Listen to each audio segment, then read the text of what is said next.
Hi, welcome to this discussion on the security of Zoom. I will be focusing on a particular aspect of a Zoom security problem that is being discussed online. I'm interested in key exchange, and we have done a lot of interesting discussions on Diffie-Hellman key exchange algorithm. The goal of this session is to dive into a Zoom-specific key exchange problem and one particular solution that I have been looking into with some caveats. Okay, let's get straight into the problem that has been discussed online about Zoom. Zoom, as we can see, Alice and Bob wants to talk to each other. So they would be using Zoom to do that communication. However, in order to do that, they first get a key from a server called key server. Okay. So basically, there's a central key server that issues keys to the participants.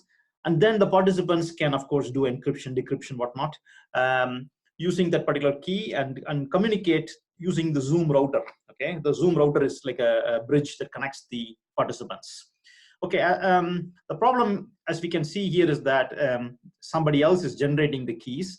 Of course, this pattern is not totally new or not totally bad. There are these cryptographic systems that are designed with this kind of template where keys are issued by a central key issuing authority.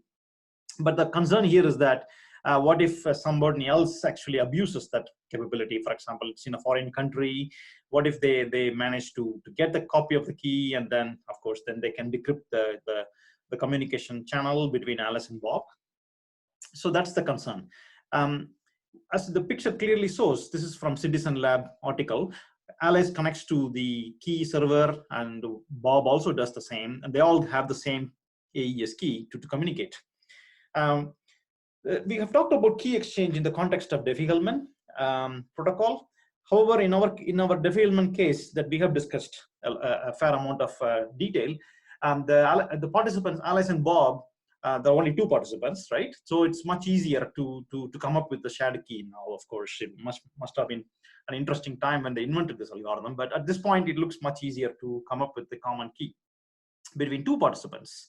The challenge, though, is that what happens if you have multiple participants, and how can we come up with this shared secret key? Okay, it turned out that that problem is somewhat challenging if you don't want the participants to interact with each other. Like each participant just publishes the public key, and magically all the public keys are composed together to come up with the shared key. That is somewhat a challenge problem. Okay, but if you allow some interaction among the participants, then the problem can be solved. That's what I'm going to talk about. So the technique that I have found very interesting is actually written by Professor Jonathan Cutts and his collaborator at the University of Maryland. And I think I don't remember the co-author name. Apologies for that. Let me check. Yeah, Modi Young, RSA, and Columbia. Anyway, so they wrote a paper called Group Key Exchange, and I thought that's a fascinating idea to take a look at this paper and discuss about that. So I'm not going to talk a lot about all of the details of this paper, but zoom into a particular algorithm or a protocol, if you want to call it that way, that actually achieves the goal of group key exchange. Okay, the idea is pretty novel, that the participants exchange public data in an insecure channel, but then at the end they arrive at the same key. So I'm just looking at the protocol page that I would like to show you quickly. There's a lot of mathematics, of course. Cryptography is mathematics. I'm just going to the protocol itself now. Okay, so here it is. So we are assuming there are n players. Okay, you can imagine players or people who are attending your Zoom session. Okay, and the goal is, how can these n players come up with a common shared key? The goal is, for example, come up with a shared AES key, okay, among the n players. So the protocol proceeds as follows. Of course, all the participants have to agree on the common group and the generator, the same basic Diffie-Hellman setup, pretty much. That I'm not going to spend any time, because we have talked a lot about that earlier videos. So once the common group and the generator are fixed, usually it's hard-coded in the source code. Each player, what it does is actually interesting. This part, what we call round one, is actually same as the regular Diffie-Hellman, right? Each participant or player picks a random number or I and publishes as G power Ri in the mod group, okay, whatever group is, okay. And so Gi itself is sent in public. Of course, it is difficult for a attacker to figure out Ri. That's what we all believe in. Otherwise, the whole Diffie-Hellman story doesn't work. It's difficult for an attacker to derive Ri from Zi. That's why we publish only Zi. Okay, and then in the round two, each player basically takes the public key of say, let's say Zi plus one means let's call it right, because I plus one is right and I minus one is left. So it takes the right player and the left player public key, and they divide the public key and then raise it to power Ri. Okay, you may wonder why this is happening, but let me explain to you in a moment that the key computation part is the beauty part. Okay, what each player does is he takes the public component, right? This public component Z is public component from each other player, and then all of these Xi's are also public components, right? And somehow multiply them and compute modular inverse and so on. In the end, they come up with this one number. It turned out to be this number. All of the players will have this number: G power R1 R2 plus R2 R3 Rn R1. Remember, in the Diffie-Hellman case, the shared key is G power XY, right? The same story is here. It extended to n players. Okay. And I have actually tried it as a proof of concept to implement this algorithm. And I realized some interesting things when I implemented it. When I was reading the paper, I didn't realize that, but when I implemented it, I learned some interesting things. I will share it with you later. Of course, I did a quick proof of this also to confirm myself this is the case. I used induction. I tried with n equal to 3 players, and then I confirmed that I get R1, R3, R1, R2, R2, R3 as part of the exponent. Okay, anyway. All the 3 players got, in my case, the same key. But then the demo that I'm going to show you, I will show you for six players. Okay, so there are some assumptions built in here. The players themselves have to be honest. They should not be, sending malicious data. For example, if they send Xi to be 0, then the shared key is going to be 0, right? Because you're multiplying by 0. Okay. So there are some things like subgroup confinement and all those things you can do if you're a bad player. But in a Zoom context, if you're calling among your colleagues, you can make some assumptions that the players are actually decent, honest players. Okay, that may be questionable, but anyway, let's assume like that. So we are given this protocol now. So what I'm going to do is I'm just going to talk about directly running it and then show you some details of the implementation. Okay. So as I said, I need the group parameters, right? So I took it from the RFC 5114.txt. The group parameter P, Q, and G, and all those things are coming from the standard definition. So as you can see, I partition my window into six blocks or 6 squares. My goal is, or more or less squares. My goal is to show you that all of these 6 players will have the same key. And the way I'm going to do it is that I'm going to simulate the broadcast using my file system, right? Each player will write the public key, and remember the first round and the second round are public data. So I will write the public data to a file system, right? In my file system. All other players will read from the file system. So in the real world case, it will be the router, right? The Zoom router will be doing the broadcast. Okay, and then all of the players will come up with the same key. That's a beauty. Okay, so let's try that. So I wrote this hopefully interesting program. Very quickly, I went to a paper yesterday and thought, okay, this is beautiful, I will try it. So let's assume we have 6 players, right? And every player has an ID, okay? So why don't I create a constant called number of players? Num players is equal to 6, okay?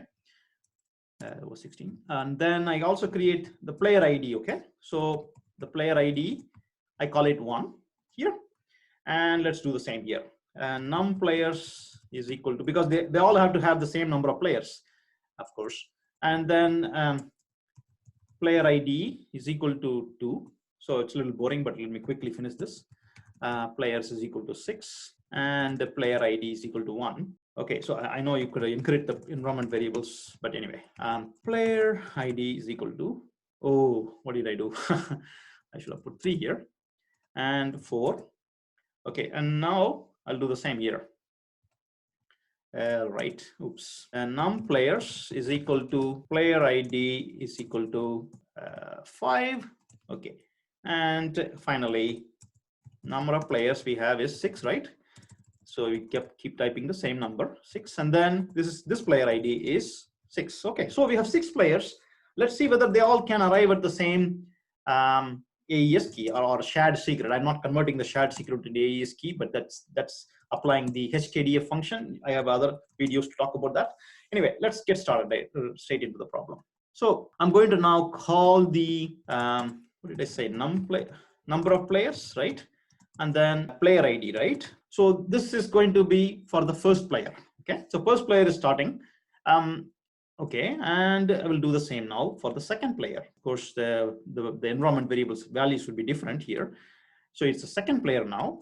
And let's do the same for the third player, and for the fourth player, and for the fifth player. You can imagine each player meaning a participant, right, in your Zoom conference. And now they are all ready to rock and roll. So all the players are starting to do Diffie-Hellman, and it is clearly slow because I'm doing some extra checks. And okay, now you see here, all of them have the same number in the end. What is the number? The number I'm seeing here is, for example, as you can see, it's a large number. They all end with the same. As far as I can show you, they're all the same, right? There's no difference whatsoever. They all end with 4, 7, 4, 3, 6, 8, 6, 0. Yeah, you can see it's the same. Okay, so it's beautiful. All of them have the same key. How this happened, or why was this happening? This was happening because of the formula that I just explained to you.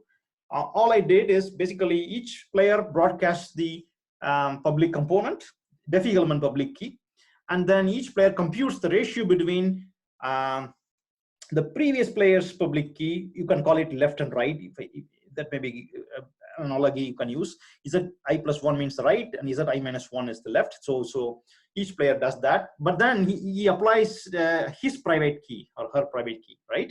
R power I, or Ri rather. Ri is a private key, by the way, in the Diffie-Hellman case. So it's basically a mix of public key and private key, but only thing that is broadcast is always public key, of course. Okay. And in Diffie-Hellman case, it's difficult to derive Ri from Xi. So it's the same pattern here as well. Okay, that's the reason why this is working. And essentially all of them have the same key. Okay, so let me explain to you now some implementation details, because it was not that simple to quickly get this going. Okay, what I did is, now let me zoom into my implementation. It's not fancy implementation, okay, but I will explain the concept. Okay, so okay, restore all terminals. One moment, I will zoom into this. What I did is actually Diffie-Hellman group key exchange, right? That's what I did basically. I extended my oh my goodness, this is so huge. Let me zoom, restore all terminals. Sorry, one moment. Oh, I didn't expect this to happen. Zoom, can I maybe view it better? Restore all terminals. Okay, this is slightly better. And I will maximize this terminal, and this hopefully is better. Okay, so this is basically regular DH extended. I call it a DH group key exchange. I basically do round 1, which means generate a private key and then generate a public key, regular Diffie-Hellman. And then in the round 2, I take the public key of the right participant and the public key of the left participant, and then apply the formula that I shown you on the paper. And then in the round 2, I just mix up all of those public keys together with my private key to generate the shared secret. So every participant does that. Okay, that's what you're seeing. And the way I simulated the router is basically, I'll show you how I did that trick. I just wrote it to the file system, right? And then I will show you some nasty secrets because when all the users are not there, the public key is not there. So you have to wait, right? So I write it to the file system for the files to appear, the public keys and the round keys and whatnot. And then I sleep a little bit, because this is a little bit of hack, of course. I sleep for a moment because I don't know when the files will be ready. This may be a different story in the real world, where You have to simulate this in a networking context. Um, I will come back to some caveats in a moment. Okay, so that's basically it. I use the file system to write the round keys and the public keys, and then it's a regular simple programming. All of these things are direct translation from the paper, more or less. So I have basically two files for each. Each user will generate a public key and then the round key. Okay, the two parts. Both of them are public, by the way. And then each user does the math to come up with a shared secret. Okay. So what are the caveats now? The caveats are this. Okay. You probably noticed that I have to generate the key, but I need to wait for all the players to be available, right? If all the players are not available, my shared key wouldn't work because I have to compute in the context of all other players. Okay, so that's one problem. The problem is like this: say you have reserved a meeting at 10 o'clock, but it's very likely not all of them will turn up at 10 o'clock, right? It may be even a small difference. So you have to wait for the participants to be available. And if somebody joins late, then you have to rerun this computation. Okay, that's where the little bit of challenge I saw. I know there are some other research talks about some kind of groups members coming and going. So I will take a look at that later. But at this point, it looks like this is one nice way to come up with a common key among the players. The players don't share the private key. Zoom doesn't get the private key.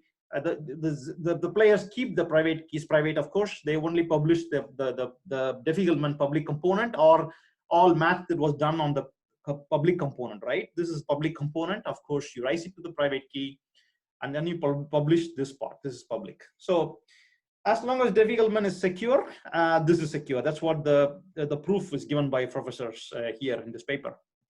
Okay, so basically that's all. And then I mentioned earlier that the players have to be nice, meaning if they send a malicious exercise, right, or if they put some, if the goal is to learn the neighbor's RI, that they may try some tricks with the math subgroup confinement and so on.